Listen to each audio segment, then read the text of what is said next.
शुभ संध्या। शिव जी का एक लिंगाष्टकम स्तोत्र।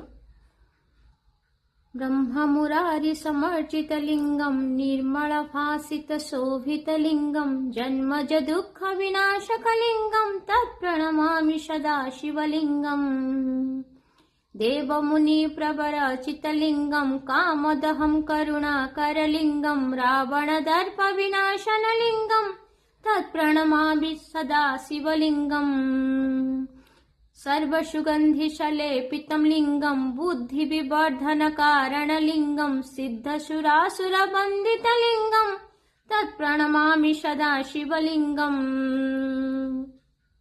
कनकमहामणिभूषित लिंगं फणिपतिवेष्टित शोभित लिंगं दक्षसुयज्ञ विनाशन लिंगं तत्प्रणमामि सदा शिवलिंगम्। तत्प्रणमामि सदा शिवलिंगम्।